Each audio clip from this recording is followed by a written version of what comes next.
We'll start off, shall we, by talking about the season as a whole. How do you look back on it and assess it? Because it's been a bit of an up and down one in some ways, hasn't it?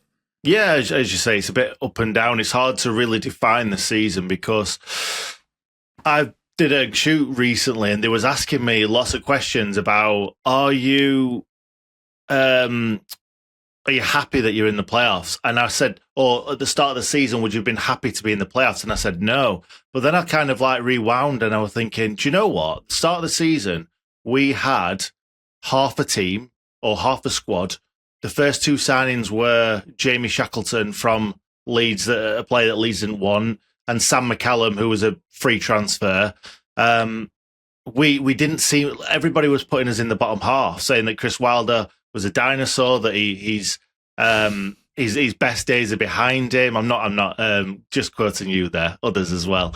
It's nobody expected this from Sheffield United, and then as soon as we started picking points up, and these players come through the door, and they all started to gel really quickly and really well together, everybody completely forgot that everybody wrote us off at the start of the season, and then everyone was like, yeah, they are top two candidates. So we get towards the back end of the season, we lose 3 games in a row, and everyone's like, oh, Sheffield United's bottled it, they're this, or that, or the other. Do you know what? We've had a fantastic season. We actually have, and lots of Sheffield United fans will say that we haven't, and I think it's just recency bias because everybody just expects that we should be in that top 2 conversation. And actually, I think Leeds and Burnley have the much better squads, and you've got to say that the fact that Leeds was so good at attacking and the fact that Burnley was so good at defending, we weren't as good as Leeds at attacking and Burnley's defending. So you can't really sit there and say we deserve to finish top 2. So yeah, up and down. We've had a really good season, won a lot of games of football by tight margins, which only good teams do really. And we just kept that going all the way. And I don't know what happened in those 3 games, but you know, we've bounced back now, and we've reset for the playoffs, and we're looking really, really good stead to go into that final confident. As you mentioned, Sheffield United missed out on the automatics in the end, and we're heading into the playoffs with pretty poor form, actually. Just 2 wins in 7, which a lot of people seem to have forgotten about, and the reason why a lot of people seem to have forgotten about that is because of how well they did in the semi-finals against Bristol City, putting aside any worries very quickly by smashing them, to be quite frank. The biggest aggregate win in playoff history. Yeah, what did you make of those performances over the 2 legs, Nick? Do you know what? I think that if that red card never happens, it's a completely different story, because I think that red card and the fact that Bristol City couldn't find a way to keep us out at Ashton Gate just really it just solidified that they knew that they didn't have a chance in this in this tie, because when it was after the goal went in, after the red card had happened, I feel like we were quite 50-50. I think we'd had more of the better chances. They'd had more of the ball. So I think that going in 1-0 up and a red card, we were thinking, do you know what? We need to now take hold of this game. And we did. And do you know what? I've not seen a Sheffield United team this season put teams to the sword like that. The only team that we won by 3 clear goals were, putting myself under pressure now. They were Oxford at home, and then I think there was Middlesbrough.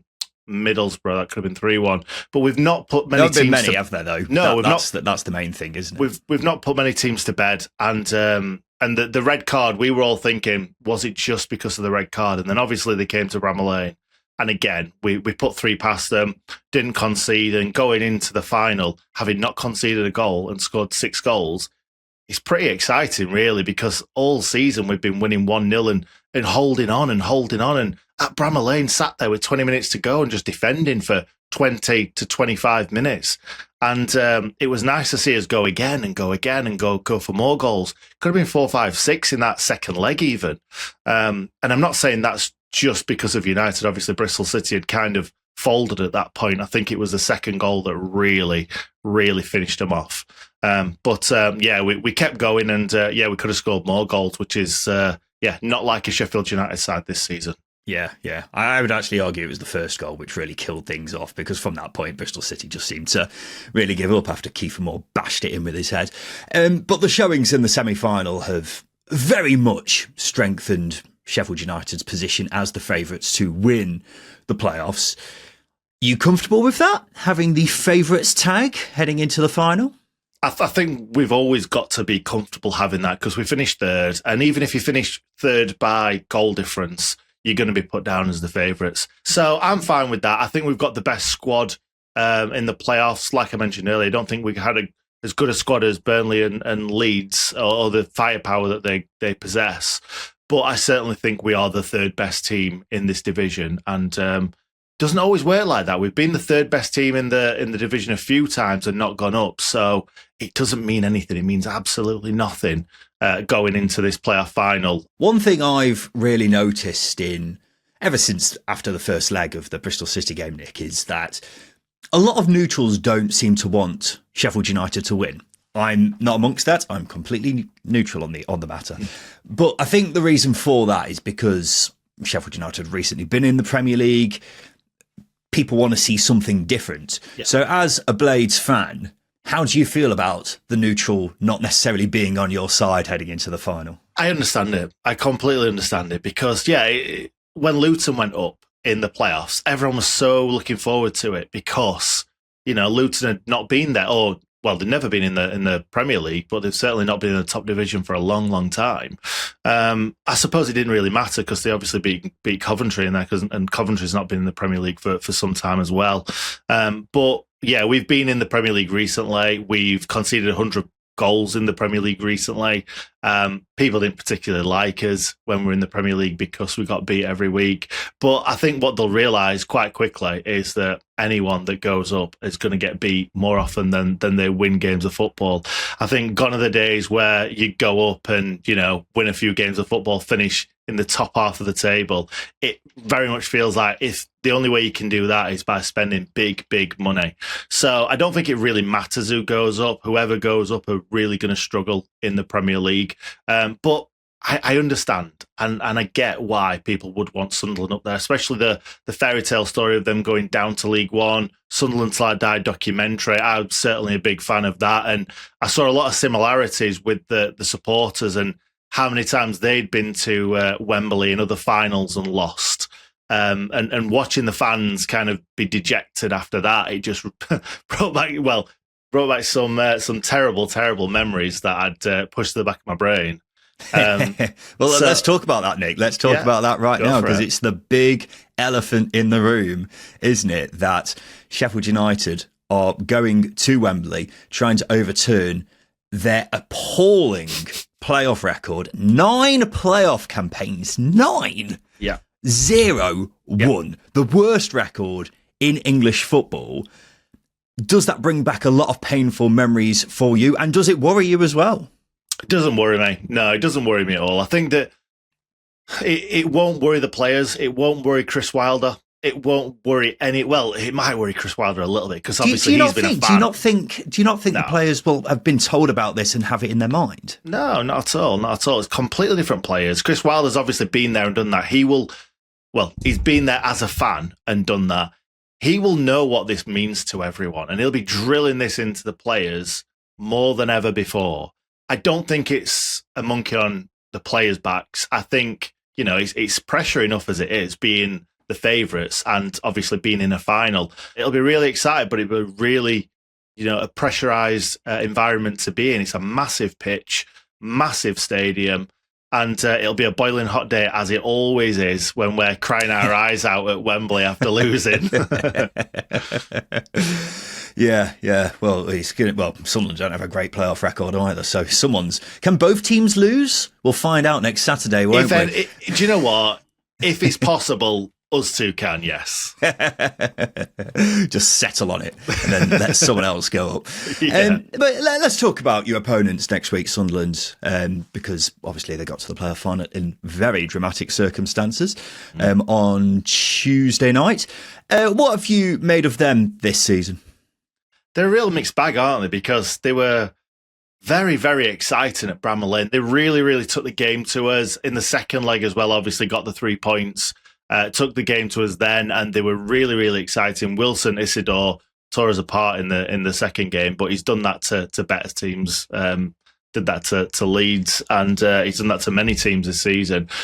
But he's kind of hit form at the right time. But at the same time, Sunderland, I thought, just got bossed in both games. And just the fact that Coventry couldn't find those key moments, I feel like we can.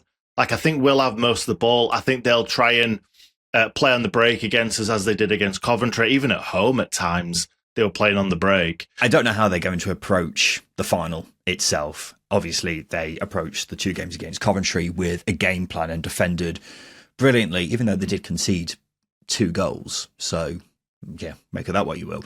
But do you slightly worry about whether Sunderland will go with that tact again? And if they do that, whether Sheffield United will be able to break them down? Yeah, that does worry me. It really does, because I said with that big pitch, them playing on the break, that could really hurt us. But yeah, they've been defending so well, as you just mentioned. I think we will have a lot of the ball. I think that we're probably better when we're playing on the break as well. So that's a bit of a weird thing to say. 2 teams trying to play on the break, no one trying to play football. But no, I think we showed against Bristol City that we can handle the ball. We'll hold on to the ball well.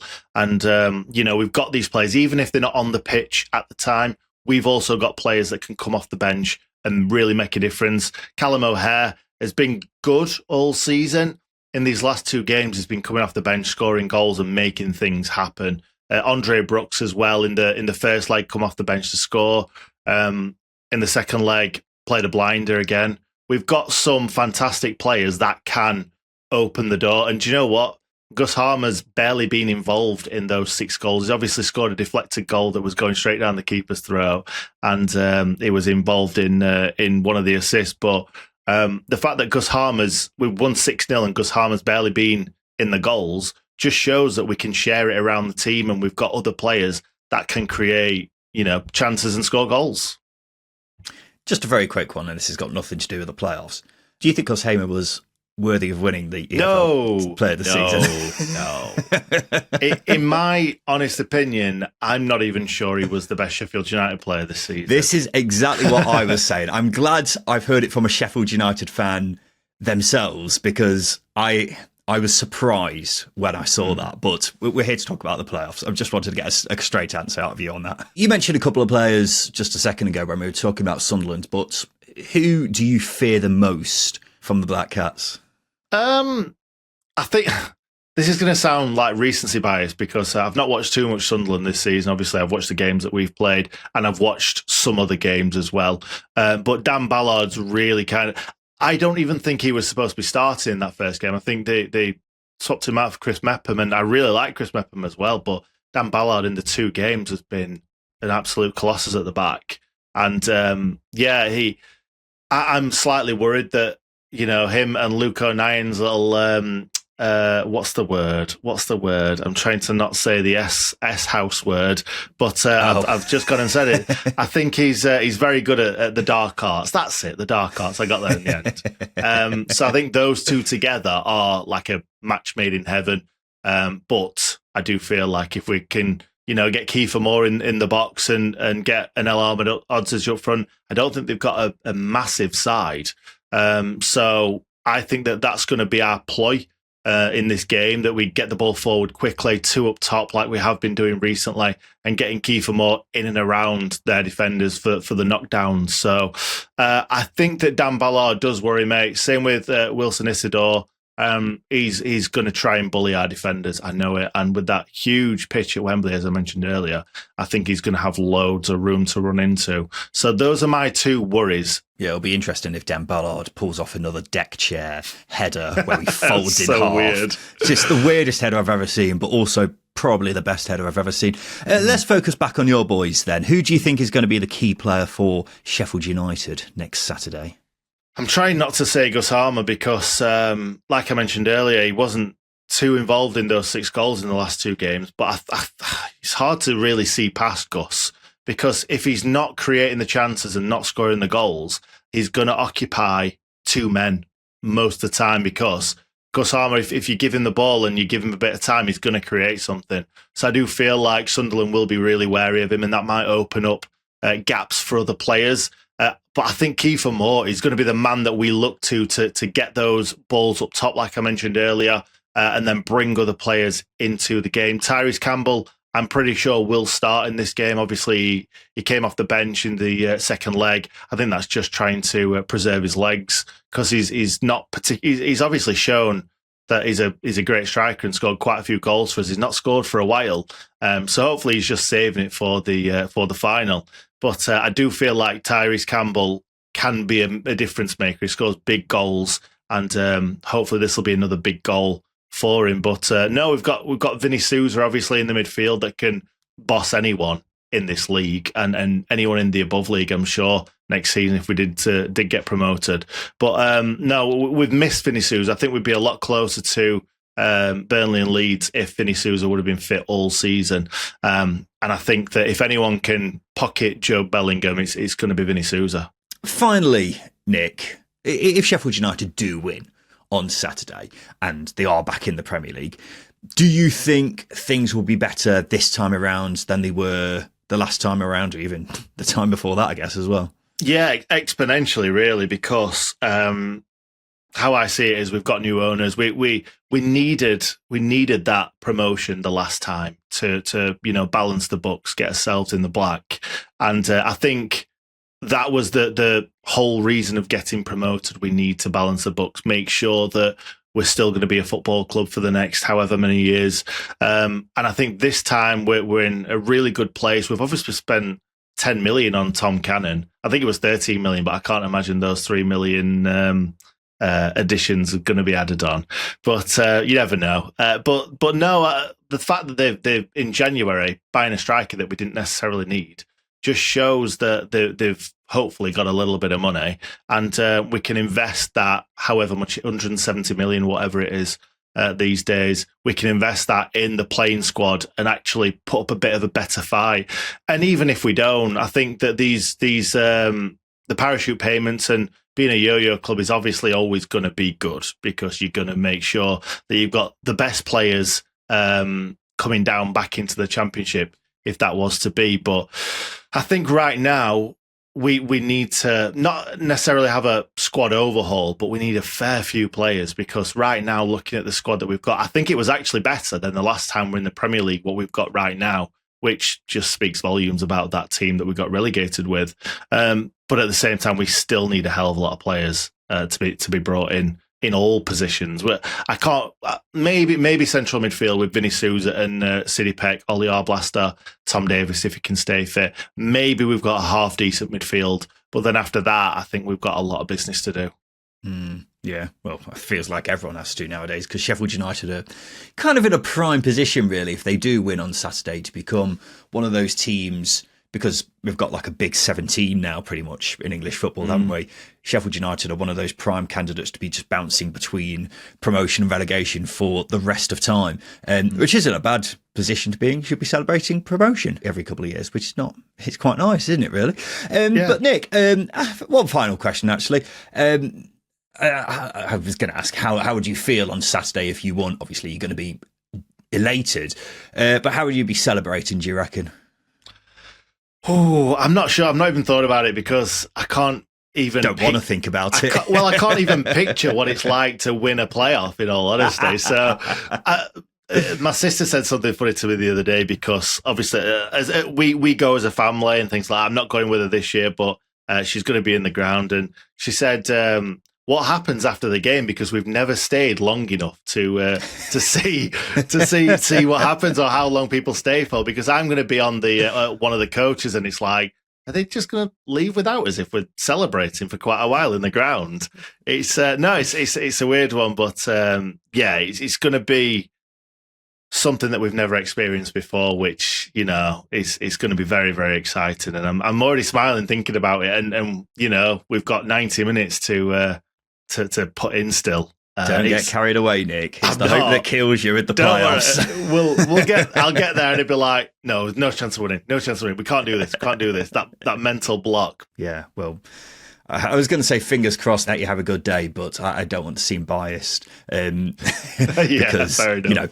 Completely neutral on this scenario. Yeah. I just hope everyone has a nice time.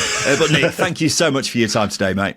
No problem. Thank you very much for having me. This has been Nick from the Sheff United Way. We'll be back again on Monday speaking to a Sunderland fan ahead of the final. But this has been the Second Tier Podcast. I've been Ryan Dilks, and a big thank you for listening.